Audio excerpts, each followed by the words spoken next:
Bueno, buenos días y felicitaciones.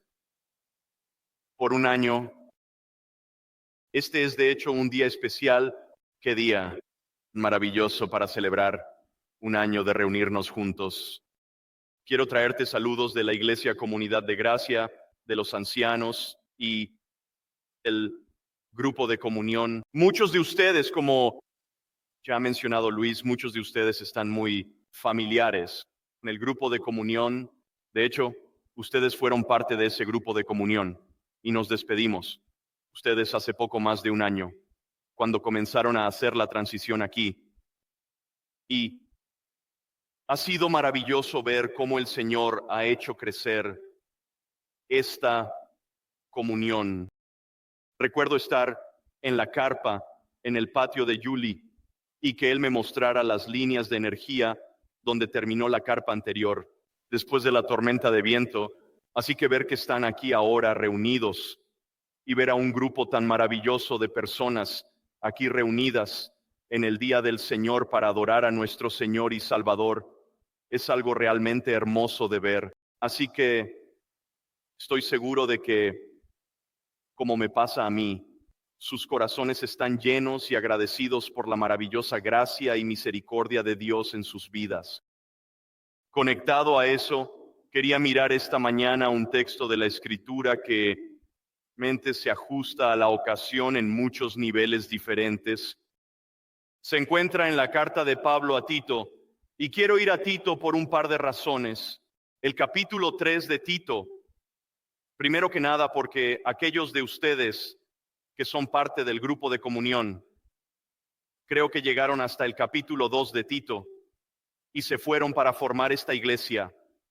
Así que nunca escucharon el final de la carta. Así que quiero mirar el capítulo 3 de Tito para predicar desde este texto, el texto que no pudieron estudiar con nosotros allí en la comunión, pero también el texto que veremos esta mañana es una maravillosa síntesis de una historia que nos une a todos los que estamos en Cristo. Nos significa con una doctrina común, una base común que marca todas nuestras historias.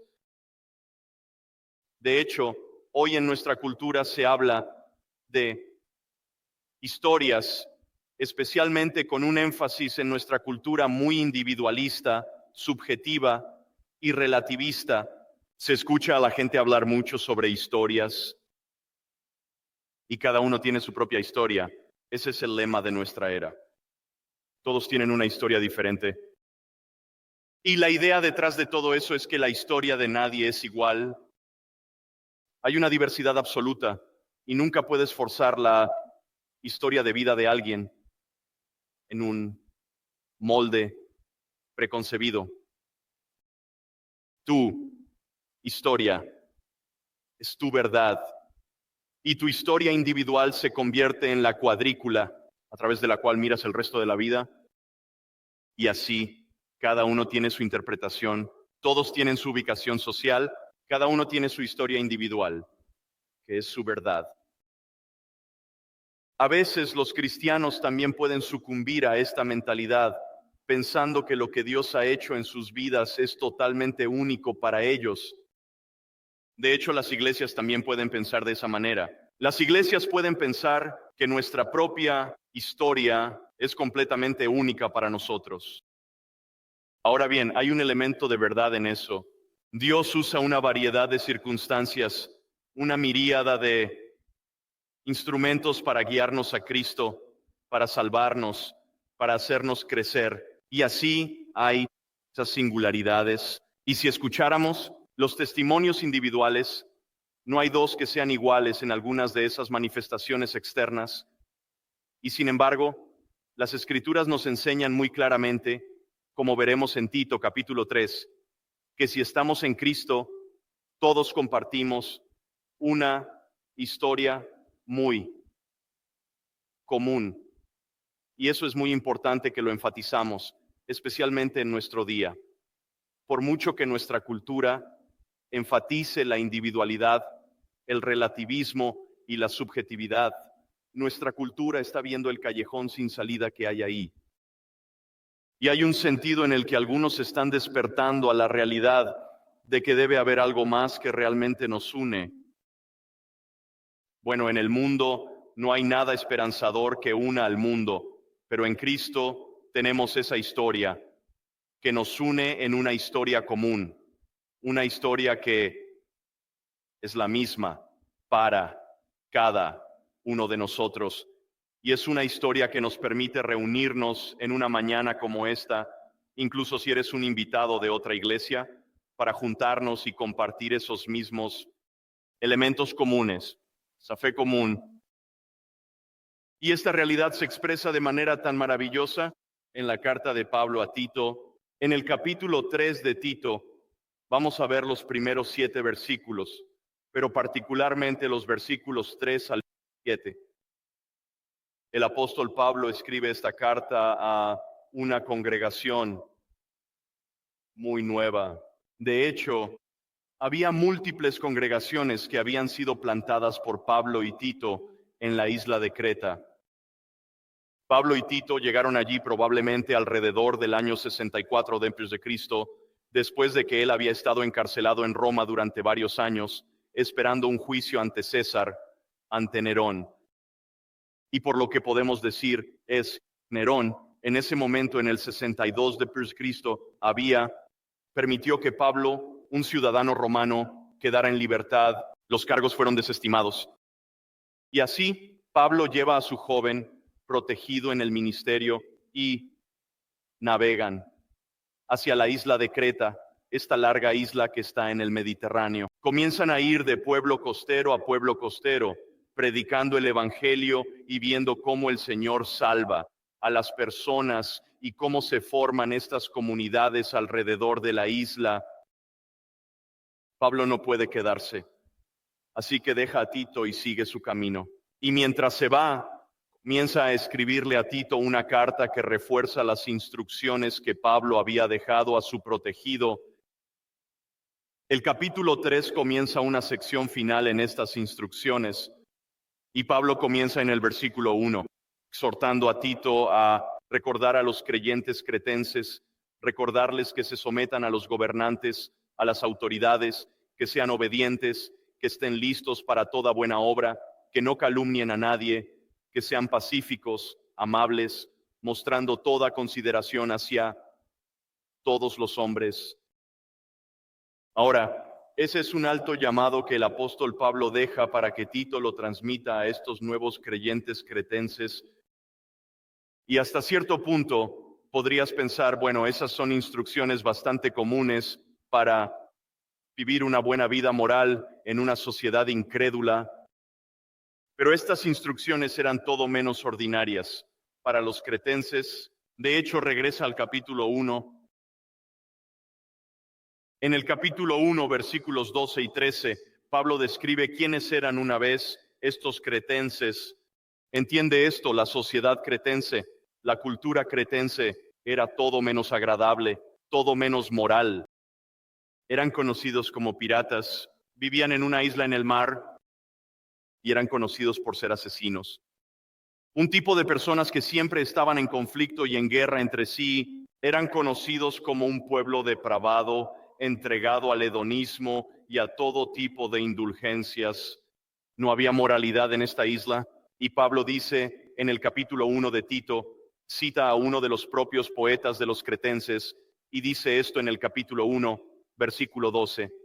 Uno de ellos, un profeta de los suyos, dijo, los cretenses siempre son mentirosos, bestias malvadas, glotones perezosos. Y el Señor los había salvado, al menos a algunos de ellos. Y ahora, mientras el apóstol Pablo da instrucciones a estos paganos recién convertidos, les pide que no calumnien a nadie, que sean pacíficos, amables, mostrando toda consideración hacia todos los hombres. Ahora, ese es un alto llamado. Para estos antiguos hedonistas, debían mostrar a sus compatriotas no salvos toda consideración. Eso sería difícil. De hecho, podemos simpatizar un poco con ellos. Algunos de nosotros venimos de ese trasfondo y ciertamente vivimos en una cultura que cada vez se parece más a la de los cretenses. ¿Cómo podemos mostrarles toda consideración? ¿Cómo podemos estar listos para hacer toda buena obra hacia ellos? Y en los versículos 3-7 el apóstol Pablo proporciona la base para esto. Y aquí es donde quiero enfocar nuestra atención esta mañana. Y lo que vamos a hacer es mirar primero el versículo 3, que identifica nuestra comunalidad con el mundo que nos rodea. Pero luego, específicamente, miremos los versículos 4-7, que en el original es una sola oración. Y es una de esas oraciones que es tan poderosa porque toma toda la doctrina de la salvación y la condensa en esas palabras de los versículos 4-7. Una oración muy poderosa, pero primero veamos el versículo 3. Pablo dice esto en el versículo 3, porque también nosotros fuimos necios en algún momento, desobedientes, engañados, esclavizados a diversos deseos y placeres, pasando nuestra vida en malicia y envidia, odiándonos y siendo odiosos unos con otros. Para establecer la base de estas exhortaciones en los versículos 1 y 2, el apóstol Pablo primero se dirige a la doctrina de la depravación universal. Él dice, porque también nosotros fuimos en algún momento, y luego procede a enumerar 7 características que describen a los cretenses. Eran necios, eran personas sin entendimiento, eran unos torpes espirituales, no tenían sensibilidad hacia la verdad espiritual, no les importaba en absoluto. Eran necios, en segundo lugar, eran desobedientes. Ellos desobedecieron activamente e intencionalmente la ley de Dios que Dios había implantado en sus propias conciencias y en el mundo que los rodea, el testimonio del carácter de Dios. Eran desobedientes, estaban engañados, eran como ovejas que se habían desviado. Todos iban en diferentes direcciones, siguiendo lo que era correcto a sus propios ojos. Estaban esclavizados, estaban en bondage a sus propios deseos y placeres, a sus propios apetitos y satisfacciones. Pasaron sus vidas en malicia y envidia. Eran conocidos como aquellos que eran amargados, deseando el mal, unos a otros, enojados por los éxitos de los demás. Y así eran odiosos, eran despreciables a los ojos de los demás y se despreciaban activamente unos a otros, odiándose entre sí. Lo asombroso de ese versículo, el versículo 3, es que el apóstol Pablo no dice, porque ustedes también una vez fueron. Él dice, porque nosotros también una vez fuimos. Ahora, ese pronombre nosotros es un pronombre notable. Recuerda quién está escribiendo esto. Este es el apóstol Pablo, entrenado como fariseo, formado en los más altos niveles de moralidad y ética. De hecho, cuando miramos su testimonio, se describe a sí mismo como alguien que es sumamente celoso y que superó a sus compañeros estudiantes en las escuelas rabínicas. Él era celoso por la ley y podía incluso decir, en términos de apariencia externa, cómo se desempeñaba en lo externo, Pablo podía llamarse a sí mismo irreprochable. Él seguía la ley al pie de la letra. Y sin embargo, nota en este pronombre nosotros también, donde nosotros, él, muestra la comunalidad con los paganos, los antiguos cretenses paganos. Él se incluye en eso. Y cuando se trata la doctrina de la depravación universal, él dice, ese era yo también.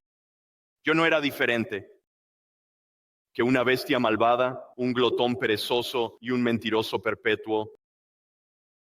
Porque nosotros también, una vez fuimos.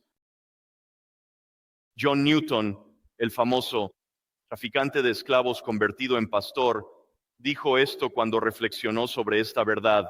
Él dijo, cito, cuando miramos a los impíos, no debemos odiarlos, sino sentir lástima por ellos, llorar por ellos y orar por ellos. Tampoco tenemos derecho a jactarnos de ellos, porque por naturaleza y por nosotros mismos no éramos mejores que ellos. Nosotros también una vez. Pero cuando llegamos a los versículos 4, 7, lo que encontramos aquí es una comunalidad que ahora se vuelve más estrecha. No es una comunalidad con todos los hombres pecadores. No es una comunalidad bajo la doctrina de la depravación universal. Sí, eso que compartimos con el mundo. Pero ahora en los versículos 4, 7, Pablo estrecha la comunalidad a un grupo particular de personas. Estos son los salvos. Y ahora veremos en esto la historia que marca la vida de cada individuo salvado, la historia que nos une a todos, la historia que es la misma para todos nosotros, a pesar de las diferentes características externas. Como dije, los versículos 4 al 7 forman una oración completa que abarca estos 4 versículos y está llena de pronombres en primera persona. ¿Pronombres? Primera persona. Pablo no está diciendo tú. Él está diciendo nosotros. A nosotros, él se refiere a lo que comparte en común bajo la doctrina de la gracia soberana, lo que comparte en común con todos esos antiguos paganos. Están viviendo en la isla de Creta, esos antiguos mentirosos perpetuos, esas antiguas bestias malvadas, esos antiguos glotones perezosos. Y al mirar esta historia, que también es nuestra historia, para nosotros que estamos en Cristo, notaremos 4 componentes de esta historia. 4 componentes. Primero que nada, en el versículo 4, veremos que esta historia que compartimos está basada en un evento histórico. Está basada en un evento histórico principal, lo veremos en el versículo 4. En segundo lugar, veremos que nuestra historia se logra por un acto divino, por un acto sobrenatural, no por una obra de la carne, no por un trabajo de procesos naturales, sino por un acto divino. Lo veremos al principio del versículo 5. En tercer lugar, veremos que nuestra historia se caracteriza por una nueva vida, una vida completamente nueva. Cada persona en Cristo tiene esta nueva vida que lo caracteriza. Lo veremos en la segunda mitad del versículo 5 y en el versículo 6. Y luego veremos a Pablo llevarlo a una conclusión, un clímax en el versículo 7, donde nos muestra que nuestra historia para todos los que está en Cristo está destinada a un futuro glorioso. Veamos el primer componente. Nuestra historia está basada en un evento histórico. Versículo 4, nota lo que escribe el apóstol Pablo, dice, observa el contraste con el versículo anterior, que enfatizaba la depravación universal. Él dice, ahora. La parte principal de esta historia está en el versículo 5, cuando dice, ese es el corazón de estos 4 versículos. Pero antes de llegar allí, comienza con la historia. Él comienza con un evento histórico. Él ni siquiera comienza con nosotros. Y dice que aparecieron 2 cosas en este evento histórico.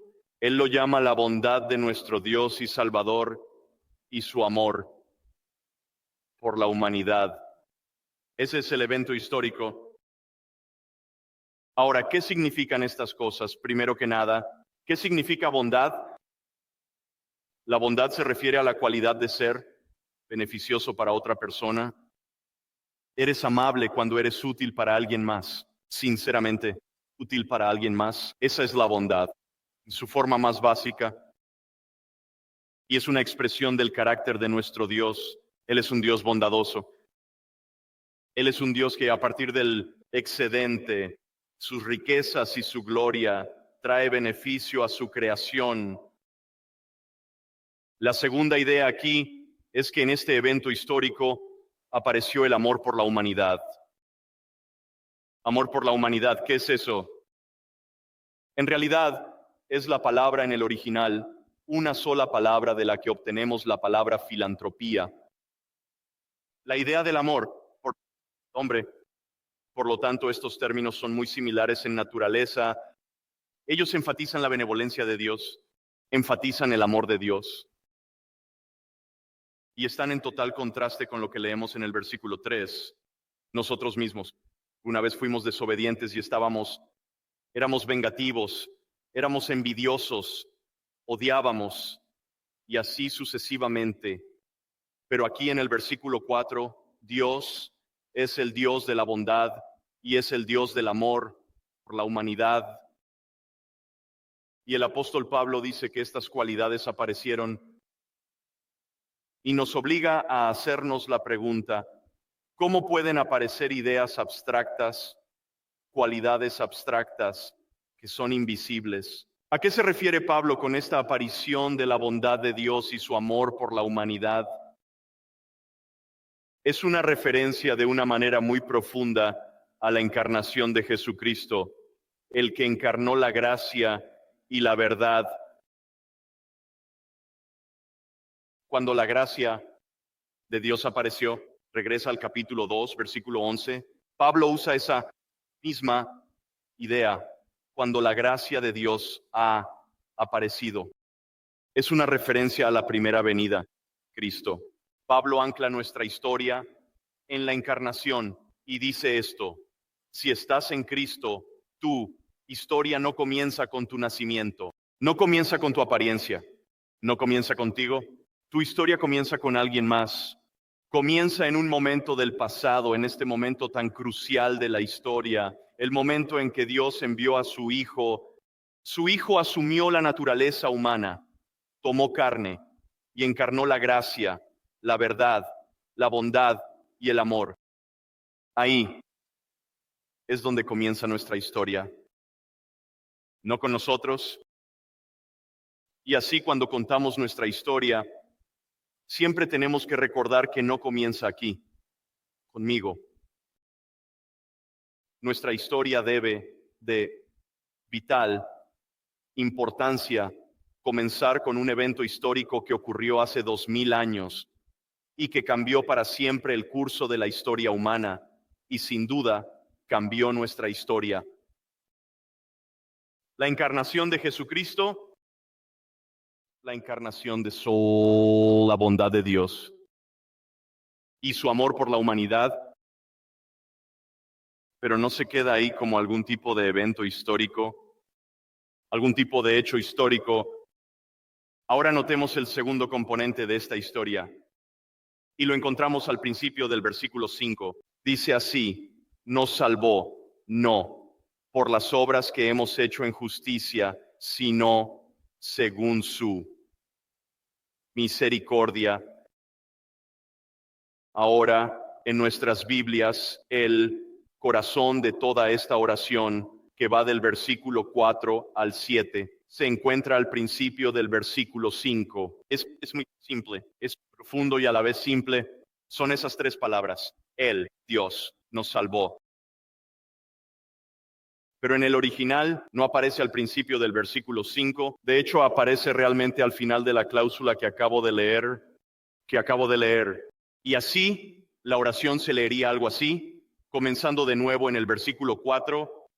Pero cuando apareció la bondad de Dios nuestro Salvador y su filantropía por las obras que hemos hecho en justicia, sino según su misericordia, nos salvó. Antes de que Pablo llegue a la idea principal, tiene que calificar esto con una idea muy importante y lo lanza hacia adelante para que haya énfasis. ¿Y cuál es la idea? La idea es que no hemos sido salvados según nosotros mismos y nuestros esfuerzos, sino todo según Dios y su carácter. Él lo expresa en forma de una negación y una afirmación, y uno de los estilos que Pablo usa tan a menudo en sus cartas es enseñar a través de la negación y la afirmación, y es muy útil para nosotros seguir esta lógica. Él comienza describiendo este acto divino primero con una negación. Fíjate en lo que dice primero. Él dice: no por las obras que hemos hecho en justicia, literalmente, no por las obras. Y para enfatizar que Pablo está descalificando el mérito humano como base para la salvación, él define aún más estas obras, estos actos, como aquello que hemos hecho en justicia. Esta es una afirmación absoluta que se extiende tanto a nuestras vidas antes de nuestra salvación, como incluso después de nuestra salvación. Pablo quiere que los cretenses recuerden y quiere que nosotros recordemos que no hemos sido salvados en base a obras justas, ya sean las que intentamos antes de nuestra conversión o las que hacemos después de la conversión, que surgen de la novedad de vida que tenemos. No hemos sido salvados por obras de justicia. Nuestros actos justos ninguna manera han contribuido al mérito que llevamos ante el trono de Dios para sugerir: Señor, puedes salvarme porque he hecho esto, he orado por esto, he sacrificado esto, he justificado este pecado, he perseguido este tipo de moralidad. Pablo deja muy claro que nada de eso califica como base para la salvación. Y esto no es solo un énfasis singular que se hace en las Escrituras una y otra vez. Lo encontramos en Efesios 2, versículos 8 y 9, que lo dejan muy claro. Porque por gracia habéis sido salvados mediante la fe, y esto no de vosotros. Es el regalo de Dios, es el regalo, y lo que sea un regalo siempre es inmerecido. No es el salario, no es el salario, es el regalo de Dios, no como resultado de obras para que nadie se gloríe. Pablo niega enfáticamente que los cretenses, él lo niega enfáticamente por sí mismo. Fíjate en el pronombre nosotros. Él niega enfáticamente que las obras justas hayan tenido alguna parte en asegurar nuestra salvación, ya sea antes o después de nuestra conversión. Y debemos recordar eso. Spurgeon nos recuerda bien los peligros de la autojusticia.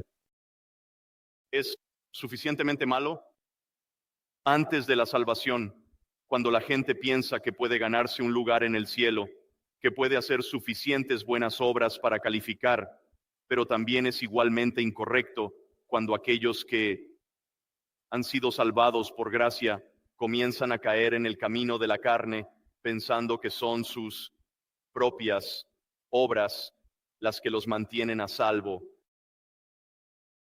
No en base a las obras que hemos hecho. Por lo tanto, Spurgeon dice esto: ten cuidado con la autojusticia. El diablo negro de la lujuria destruye a sus cientos, pero el diablo blanco de la autojusticia destruye a sus miles.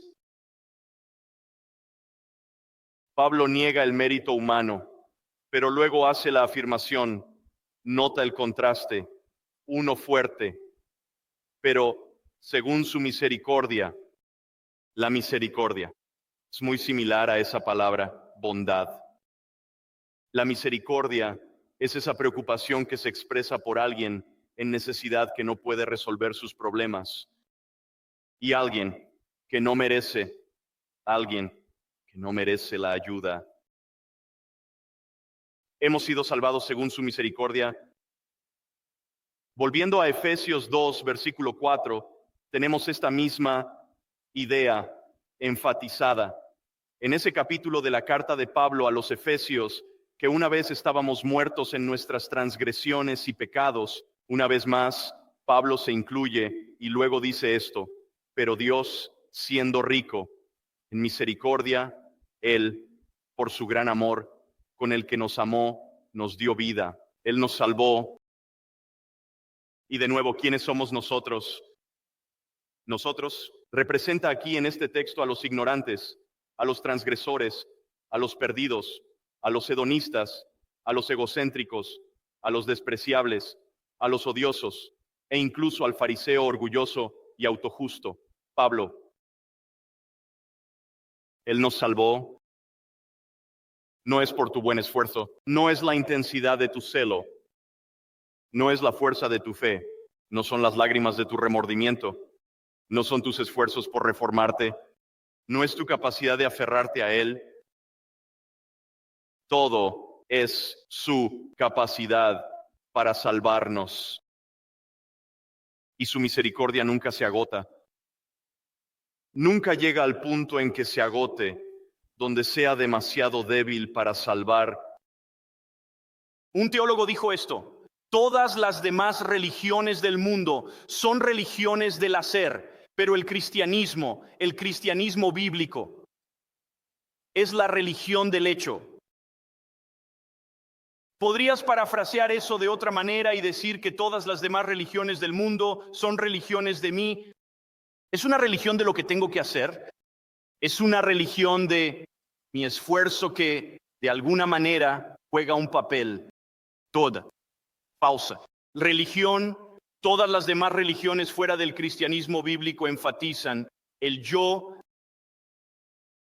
pero en el evangelio lo único que es el yo es depravado. Lo único que es el yo es pecaminoso, depravado, perdido, desobediente. Y así, el cristianismo bíblico es la religión de Dios y de lo que Él hace. Y esta es nuestra historia. Nuestra historia se basa en un evento histórico. Debe comenzar con la encarnación de Cristo. En segundo lugar, se logra mediante un acto divino. Él ha rescatado. Él nos ha salvado a todos por su cuenta. Es sobrenatural, no natural. En tercer lugar, nuestra historia se caracteriza por una nueva vida. Nueva. Me encanta esa palabra, nueva. El cristianismo se trata de novedad. Y esto es muy importante. Cada historia tiene sus movimientos, sus agentes, sus instrumentos de influencia. Y aquí el apóstol Pablo explica algo que sucedió en nosotros como parte de nuestra historia. Y lo que hace el apóstol Pablo aquí es mostrarnos los medios por los cuales Dios logró esta novedad. Observa la segunda mitad del versículo 5 y el versículo 6. Por el lavamiento de la regeneración y la renovación por el Espíritu Santo, a quien derramó sobre nosotros abundantemente, a través de Cristo Jesús, nuestro Salvador. Así es como el apóstol Pablo describe cómo se completa nuestra salvación, cómo nos salvó. Y aquí identifica dos medios. Y estos son medios muy profundos. Él llama al primero el lavamiento de la regeneración. El segundo lo llama la renovación por el Espíritu Santo. Ahora miras esto y podrías decir, wow, estos son términos bastante profundos. Estas son cosas sobre las que los teólogos debatirán, que describirán, sobre las que discutirán, sobre las que escribirán. Pero esto está más allá de mi nivel. ¿Entiende? ¿A quién le estaba escribiendo Pablo? Él les está escribiendo a los cretenses, que en su mayoría habrían sido analfabetos y que están en Cristo tal vez solo desde hace un par de meses. Y les está refiriendo a estas maravillosas doctrinas de regeneración, de renovación. Veamos el primero que se menciona ahí en el versículo 5. Por el lavamiento de la regeneración. Esa idea del lavamiento de la regeneración significa hacer que lo que está muerto, vivo, regenerar. Y el término lavamiento ahí tiene la idea de que es el agua la que trae esta novedad de vida a quien es salvado. John Murray, un teólogo, describe la regeneración de esta manera y nos ayuda mucho aquí a entender de qué está hablando Pablo. Él dice esto: la regeneración es un cambio que es radical y abarcador, un cambio que no se puede explicar en términos de ninguna combinación, permutación o acumulación de recursos humanos. Un cambio que no es menos que una nueva creación por aquel que llama a las cosas que no son como si fueran, que habló y se hizo, que mandó y permaneció firme. Esto, en una palabra, es regeneración. Aquí está la idea detrás de todo esto. En la regeneración, Dios le habla a un hombre muerto o a una mujer muerta y les dice, despierta. Y un hombre muerto o una mujer muerta no pueden por su propia iniciativa o por su propia capacidad despertarse de entre los muertos. Están en un cadáver en descomposición y sin embargo Dios dice, despierta. Y en ese momento toda la deterioración se elimina y hay nueva vida. Una vida surge de la tumba. El apóstol Pablo también llama a esto la renovación por el Espíritu Santo. Ese es el segundo instrumento. Realmente es sinónimo de la primera, la renovación. Fíjate en la palabra ahí, nueva. Renovar significa hacer que algo nuevo, que aparece de lo que es viejo. Y el Espíritu Santo es el agente que se identifica aquí como el que trae esto a la realidad. Y lo que el apóstol Pablo está haciendo aquí al referirse a estas cosas es hacer referencia a Ezequiel 36. Ezequiel 36, 25, 26, donde Dios mismo promete que va a hacer esta regeneración y esta renovación a la nación de Israel a gran escala nacional. Pero Pablo está diciendo que en la salvación esa promesa se cumple en nosotros de manera individual. Fíjate en lo que dice Ezequiel mientras registra las palabras de Yahweh en el capítulo 36, versículos 25 y 26. Él dice esto: entonces rociaré agua limpia sobre ustedes y ustedes estarán limpios. Los limpiaré de toda su inmundicia y de sus ídolos. Además les daré un corazón nuevo y pondré mi espíritu dentro de ustedes. Y quitaré el corazón de piedra de su carne y les daré un corazón de carne. Pondré mi espíritu dentro de ustedes y los haré caminar en mis estatutos y ustedes tendrán cuidado de observar mis ordenanzas. La idea principal detrás de todo eso es la novedad. Novedad. Y se trata de lo que se ha hecho en nosotros y no por nosotros. De nuevo, Spurgeon lo dice de esta manera. Él dice, yace muerto en el pecado. El espíritu debe darle vida. Está atado de manos y pies, encadenado por la transgresión en espíritu. Debe cortar sus ataduras. Dios debe venir y romper las barras de hierro de sus anclajes y luego Él podrá escapar después. Pero a menos que se hágalo, primero por él debe perecer tan seguramente bajo el evangelio como lo habría hecho bajo la ley. Pero eso es lo que nos ha pasado a todos nosotros que estamos en Cristo. Dios ha roto las cadenas y nos ha dado nueva vida. Y nota un comentario final ahí.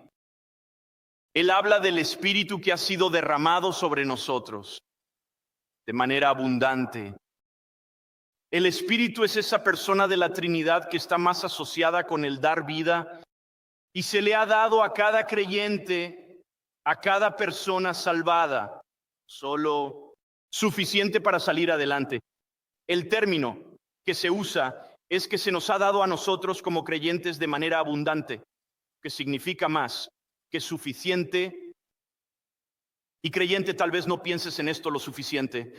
Piensas que estás tan atrapado por todos los problemas y obstáculos y que tienes tan pocos recursos y así te vas tropezando por la vida y piensas, esto es todo lo que hay para mí. Voy a seguir cayendo y siempre quedándome corto una y otra vez. Y aunque es cierto que la gloria solo se experimentará cuando veamos el rostro de Jesucristo, a menudo limitamos los recursos que se nos han dado en el presente. Pablo dice, esta es parte de tu historia. Si estás en Cristo, la realidad es que se te ha dado el Espíritu Santo, de una manera que es más de lo que jamás necesitarás. Esa es tu posesión.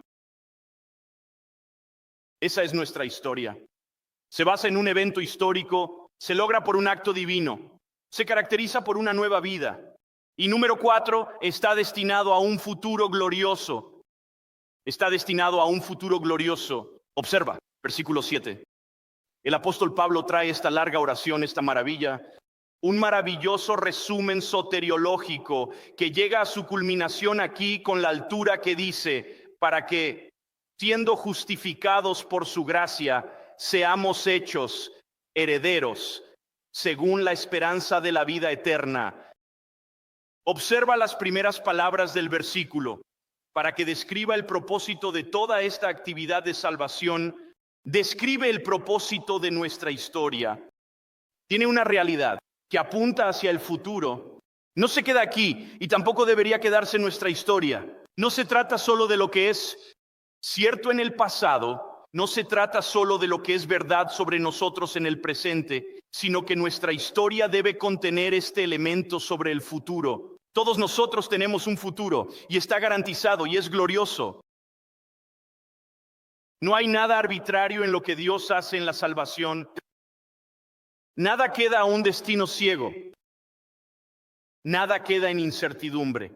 Y duda no hay tal vez.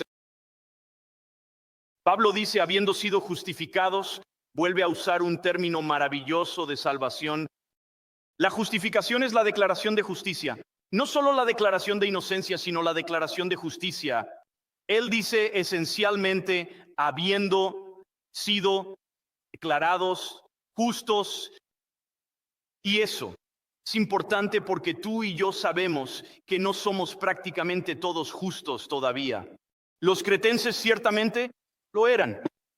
Había problemas en las iglesias cretenses y aún así Pablo dice, habiendo sido declarados justos, y de ahí tenemos la palabra santos.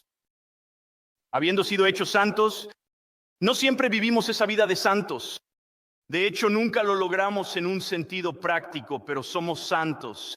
Hemos sido declarados justos por Dios. Él continúa diciendo esto, por gracia, justificados por gracia, enfatizando nuevamente que no hay parte del mérito humano. Todo depende de Dios. Él dice que seríamos hechos herederos según la esperanza de la vida eterna. Esta es la gran intención, la salvación. No se trata solo de la liberación de nuestro pecado aquí en la tierra. No se trata solo de salvarnos de lo que podría ser. Puedes mirar Skid Row y todos sabemos que todos podríamos terminar allí si todo dependiera de nosotros. No se trata solo de salvarnos de Skid Row. Se trata de un futuro. Se trata de hacernos, nota esta palabra, herederos. Se trata de incluirnos en el testamento. Y Dios nos ha incluido en el testamento para que un día podamos darnos cuenta en nuestra experiencia total que realizaremos el fin último de toda la salvación. Y eso es llegar a ser como Jesucristo en nuestra humanidad y en nuestra vida diaria y cotidiana y ser hermanos y hermanas con Él como nuestro hermano mayor. Y así poder heredar las riquezas espirituales que Dios ha preparado para aquellos que lo aman. Él dice que esto es según la esperanza de la vida eterna. Él está reconociendo el hecho de que esas riquezas, esa herencia, aún no se han realizado. Él nos está diciendo, creyente, cuando mires tus manos y aún pienses que esto no es como quiero ser. Y cuando piensas que todavía hay tanta vacuidad o falta de realización en la vida, Él está diciendo, creyente, vive con esperanza. Esa esperanza te dirá que está en camino. Esa gloria final está por venir cuando se enjuaguen todas las lágrimas, cuando se resuelvan todas las insuficiencias, cuando todas las cosas que anhelas de poder despertarte por la mañana, hacer lo correcto, sin fallar, eso está por venir. Y así vivimos en esperanza, pero llegará un momento en que la esperanza ya no será necesaria. Ya no habrá necesidad de esperanza. Realizaremos la herencia. Lo mejor está por venir y esta es nuestra historia. Podemos decir, si te preguntan por un amigo o un familiar en la calle, ¿cuál es nuestra historia? Puedes abrir el capítulo 3 de Tito, comenzando en el versículo 3, pero señalando especialmente del versículo 4 al 7. Puedes decir, esta es mi historia, déjame contarte lo que Dios ha hecho. Pero esta también es nuestra historia. Como creyentes en Cristo, esto es lo que nos une. Esto es lo que nos da la comunión. Esto es lo que hace una iglesia. Y esto es lo que celebramos. En un día como este, cuando miramos la vida de esta iglesia, que tiene un año, joven, única, especial, y entiende esto, tu historia no es única solo para ti.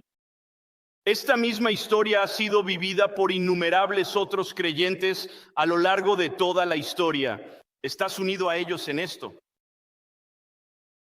Si no eres parte de la iglesia, y no estoy hablando aquí en términos de esta iglesia local particular, sino de la iglesia universal.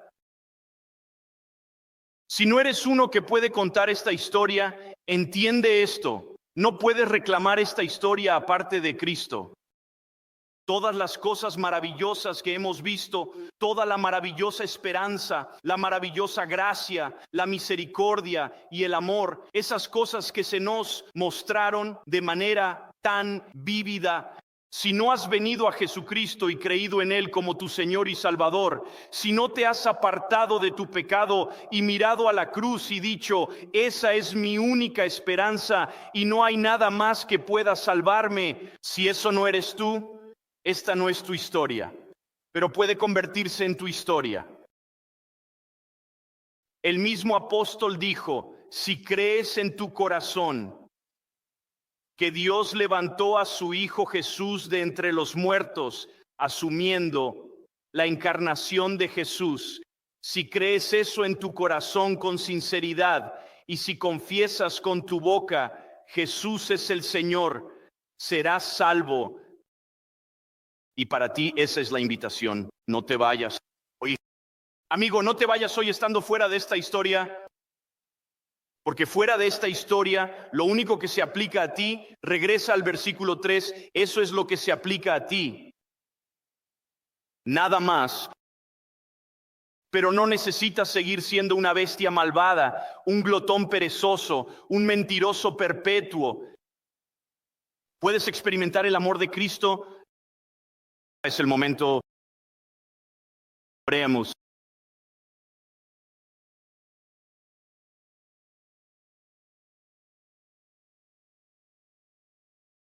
Padre, estamos tan agradecidos por este maravilloso evangelio que nos recuerda tanto las malas noticias, nos recuerda lo que una vez fuimos, nos recuerda que una vez fuimos necios, desobedientes, engañados, esclavizados en malicia y envidia, odiosos y odiando a otros.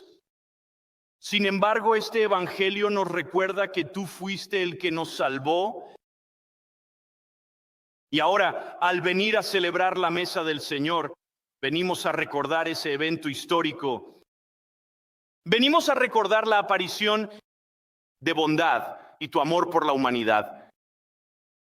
Y esa aparición tiene tanto significado. No es solo el bebé nacido en el pesebre, sino también el Salvador colgado, muriendo en una cruz, llevando sobre sí los pecados de todos los que alguna vez pondrían su fe en ese hombre moribundo. El Salvador que soporta no solo el dolor físico, sino también la pena por el pecado de aquellos que creerían. Y luego dijo, está consumado, que exhaló su último aliento.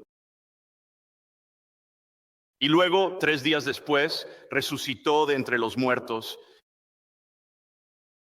Te agradecemos por esta maravillosa aparición de Él. Y ahora, mientras celebramos, Te pedimos que nos ayudes a examinar nuestros corazones, a regresar a la historia, a usarla como la prueba de fuego para nuestras propias vidas, para ver dónde se ha infiltrado la autojusticia, para ver dónde hemos fallado en poner nuestra fe y nuestra confianza en la obra salvadora de Dios, para ver dónde hemos dudado. Y nos hemos preguntado si tu amor es suficiente, que esta mesa ahora sea para nosotros un recordatorio vívido de que sí lo es. Que tu gracia nunca se agote. Y así, al participar, que esto también sea un aliento para nosotros. Y oramos para que también sea para aquellos que están aquí y no son parte de Cristo, un recordatorio muy vívido de lo que no tienen, de lo que no pueden disfrutar, y sin embargo, de lo que puede ser suyo, no a través de obras hechas en autojusticia, sino según tu misericordia, al abrazar esa misericordia y poniendo su fe en Jesús, en sus méritos y en sus obras de justicia. Que eso sea verdad para aquellos hoy que aún no son parte de Jesús. Esta historia, pedimos todo esto en el nombre de Jesús nuestro Señor. Amén.